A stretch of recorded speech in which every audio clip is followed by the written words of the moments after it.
موت ہے مارا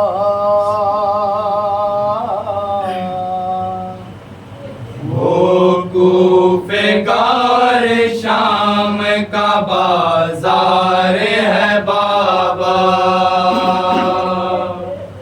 وہ کوفہ شام کا بازار ہے بابا وہ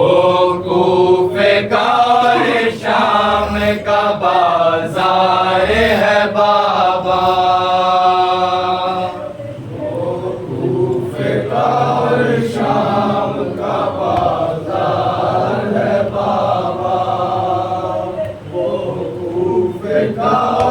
شام کا بازار ہے بابا عابد کو جہاں موت نے بے موت ہے مارا وہ کوفہ شام کا بازار ہے بابا وہ کوفہ شام کا بازار ہے بابا وہ کوفہ شام کا بازار ہے بابا وہ کوفہ شام کا بازار ہے بابا وہ کوفہ شام کا بازار ہے بابا یاد آتے تھے اس وقت بہت ثانیے حیدر جب در لگاتے تھے سکینہ کو ستم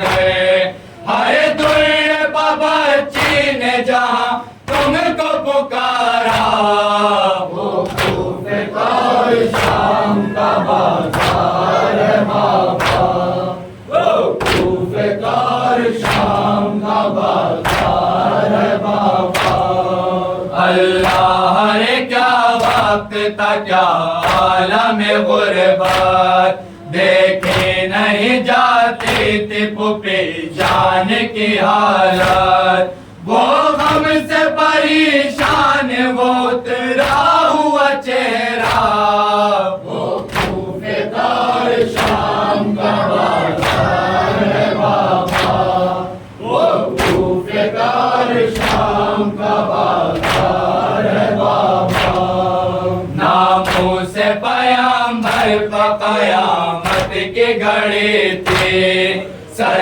ننگے رسن بستہ جو خاموش کھڑی تھی غیرت سے جہاں سر بھی اٹھایا نہیں بابا وہ کوفہ شام کا بازار ہے بابا وہ کوفہ شام کا بازار ہے بابا ایک رسی میں جکڑے ہوئے سب چھوٹے بڑے تھے اور ہاتھ اسیروں کے پسے پشت بندھے تھے پھٹتا تھا جہاں درد کی شدت سے کلیجا وہ کوفہ شام کا بازار ہے بابا وہ کوفہ شام کا بازار ہے بابا اس بات پر دن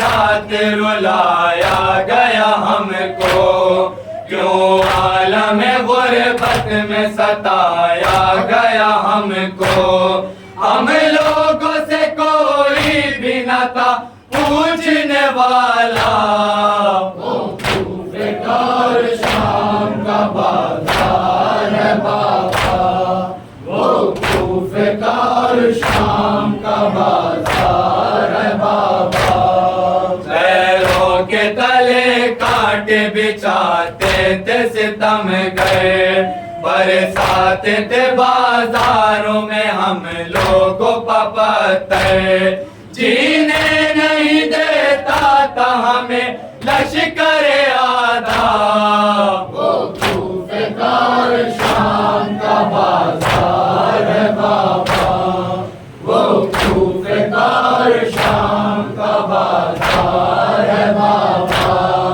تا حشر ظفر خون رلائے گا یہ نوحہ